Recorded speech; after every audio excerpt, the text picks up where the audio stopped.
Primero de septiembre de 1859, 2 de la madrugada. Richard Carrington, astrónomo británico, observa el Sol a través de su telescopio. De repente, ve algo que ningún humano había visto antes.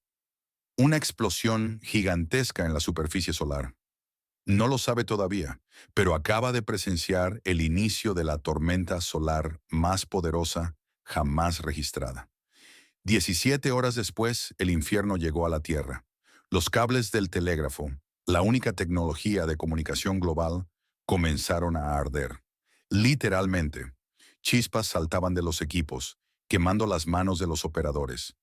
Auroras boreales, normalmente visibles solo en los polos, aparecieron en Cuba, en Hawái, en el Caribe. El cielo nocturno se volvió rojo sangre. Algunas personas salieron a la calle pensando que había amanecido. A las 2 de la madrugada, operadores de telégrafo descubrieron que podían enviar mensajes sin electricidad. La tormenta solar estaba alimentando sus máquinas.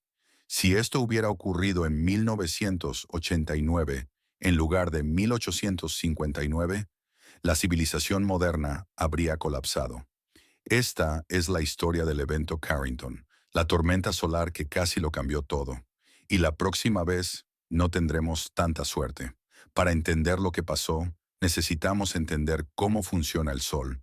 El Sol no es una bola de fuego tranquila.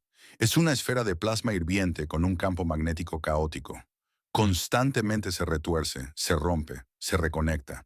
De vez en cuando, estas líneas magnéticas se rompen violentamente, y cuando lo hacen, liberan energía equivalente a 1.000 millones de bombas de hidrógeno. Esto se llama una eyección de masa coronal, una burbuja gigante de plasma magnetizado que sale disparada al espacio. La mayoría de estas eyecciones no nos afectan. Se disparan en direcciones aleatorias, perdiéndose en el vacío del espacio. Pero de vez en cuando, una apunta directamente hacia nosotros. El plasma viaja a través del espacio a velocidades de hasta 2.000 kilómetros por segundo. Tarda entre 15 y 18 horas en llegar a la Tierra. Cuando impacta nuestro campo magnético, comprime la magnetosfera terrestre.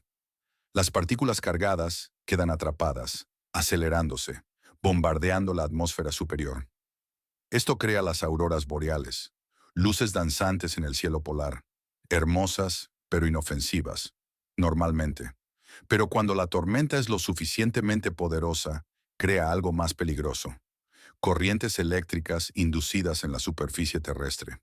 Cualquier conductor largo, cables de telégrafo, líneas de energía, tuberías de metal, se convierte en un cable eléctrico gigante. Y en 1859 había un solo cable largo conectando el mundo, el telégrafo. Era vulnerable, pero no crítico para la supervivencia. Hoy tenemos millones de kilómetros de cables, transformadores, satélites, Internet, GPS, todo vulnerable, todo crítico. Agosto de 1859. Astrónomos de todo el mundo notaron algo extraño. El Sol estaba cubierto de manchas solares, más de las que nadie había visto. Manchas solares son regiones donde el campo magnético es tan intenso que enfría la superficie, creando áreas oscuras. Muchas manchas significan actividad magnética extrema. El Sol estaba inquieto. El 1 de septiembre, Richard Carrington proyectó la imagen del Sol en una pantalla blanca en su observatorio privado. A las 11 de la mañana con 18 minutos, vio dos arcos brillantes de luz blanca erupcionando desde un grupo de manchas solares. Corrió a buscar a alguien para que lo confirmara. Cuando regresó 60 segundos después, los arcos ya habían desaparecido. Había presenciado una llamarada solar de clase X, la categoría más poderosa, pero aún no entendía lo que eso significaba. 17 horas y 40 minutos después, la eyección de masa coronal llegó a la Tierra. Normalmente, estas tormentas tardan 2 o 3 días en llegar. Esta rompió todos los récords. Viajó el doble de rápido de lo normal. Cuando impactó, comprimió la magnetosfera terrestre hasta casi la mitad de su tamaño normal. Las auroras aparecieron en latitudes tropicales. En Cuba, el cielo se volvió rojo sangre. Testigos reportaron que podían leer el periódico a medianoche sin lámpara, solo con la luz de las auroras. En las montañas rocosas de Colorado, mineros de oro se despertaron pensando que había amanecido. Comenzaron a preparar el desayuno. Eran las 2 de la madrugada, pero el verdadero caos ocurrió en las oficinas de telégrafo. Operadores reportaron chispas de hasta 1 metro de largo saltando de sus máquinas. Algunos recibieron descargas eléctricas. Otros vieron cómo el papel se incendiaba espontáneamente. En algunas ciudades, los operadores desconectaron las baterías y descubrieron que aún podían enviar mensajes. La tormenta solar estaba alimentando el sistema. Un operador en Boston mantuvo una conversación de 2 horas con otro en Portland, usando solo la electricidad de la aurora. Durante 2 noches, el cielo de todo el planeta brilló con colores imposibles: rojo, verde, púrpura, como si la atmósfera estuviera en llamas. Y entonces se detuvo. La tormenta pasó. El sol se calmó. El telégrafo se reparó. La humanidad siguió adelante, porque en 1859 solo teníamos telégrafo. No teníamos transformadores de energía. No teníamos satélites. No teníamos una civilización que dependiera de electricidad para sobrevivir. Tuvimos suerte, una suerte que no volveremos a tener. Marzo de 1989. Quebec, Canadá. Una tormenta solar mucho más débil que el evento Carrington golpea la Tierra. En 9 segundos, toda la provincia de Quebec queda sin electricidad. 6 millones de personas, en pleno invierno. El apagón duró 9 horas. Hospitales funcionando con generadores de emergencia. Sistemas de calefacción apagados con temperaturas bajo cero. Esa tormenta fue apenas un 10% tan potente como el evento Carrington.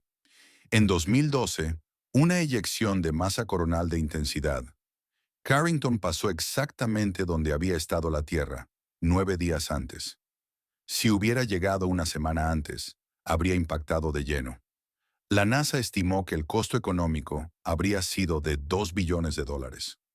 2 billones, 20 veces el costo del huracán Katrina. Y habría tomado entre 4 y 10 años recuperarnos completamente.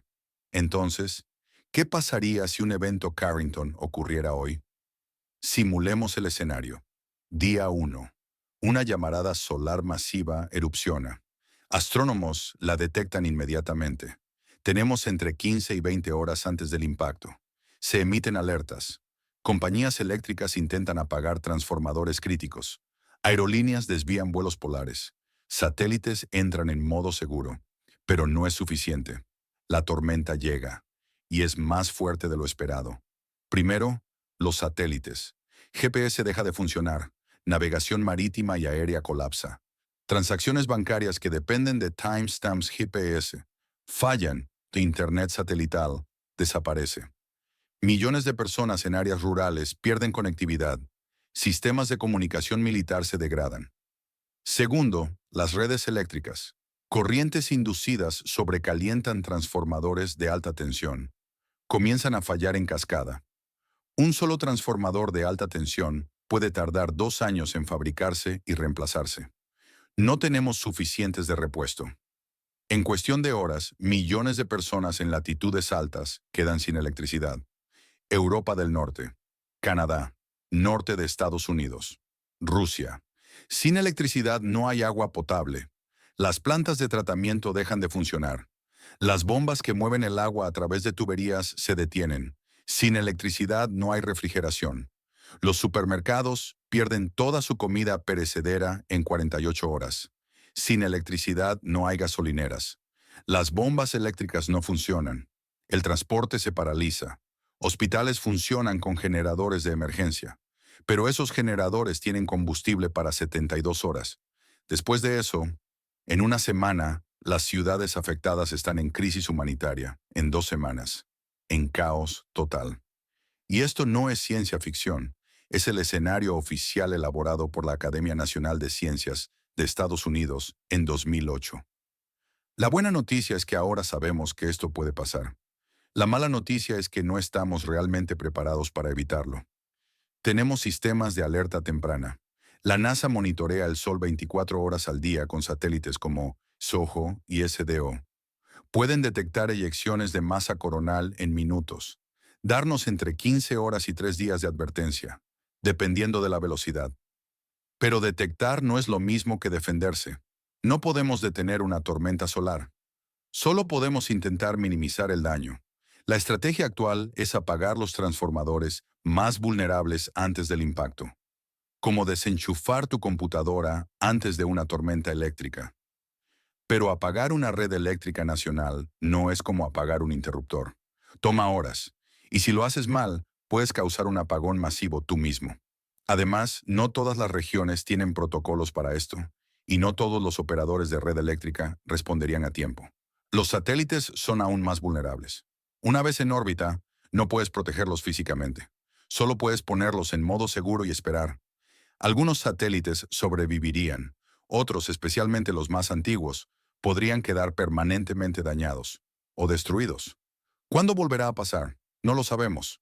El Sol opera en ciclos de 11 años. Algunos ciclos son tranquilos, otros violentos. Eventos de intensidad. Carrington ocurren aproximadamente una vez cada 500 años. Pero eso es un promedio. Podría pasar mañana. La probabilidad de que ocurra un evento Carrington en los próximos 10 años es de aproximadamente 12%. 12% no suena mucho, pero es más probable que eso a que tu casa se incendie. Y aún así, tienes un seguro contra incendios. Algunos países están tomando esto en serio. El Reino Unido lo incluyó en su lista de riesgos nacionales. Estados Unidos tiene un plan de respuesta, pero un plan no es lo mismo que estar preparado. Necesitaríamos miles de transformadores de repuesto, generadores de emergencia en cada ciudad, sistemas de comunicación de respaldo. El costo de prepararse completamente se estima en cientos de millones de dólares. Mucho dinero, pero mucho menos que 2 billones en daños, y mucho menos que el costo de reconstruir una civilización colapsada. El evento Carrington fue una advertencia, un recordatorio de que vivimos en un sistema solar dinámico y a veces peligroso. Durante 166 años hemos tenido suerte. El Sol ha estado relativamente tranquilo, pero esa suerte no durará para siempre. La pregunta no es si volverá a ocurrir, es cuándo, y si estaremos listos cuando lo haga. En 1859, perdimos telégrafos durante unos días. Fue un inconveniente. Si ocurre mañana, perderemos GPS, Internet, electricidad, agua potable, sistemas bancarios, comunicaciones.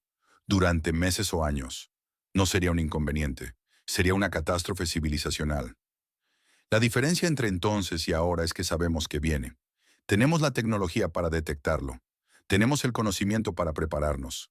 Solo necesitamos la voluntad para hacerlo, porque el Sol no nos está atacando. Solo está haciendo lo que siempre ha sido, una estrella activa, poderosa e indiferente.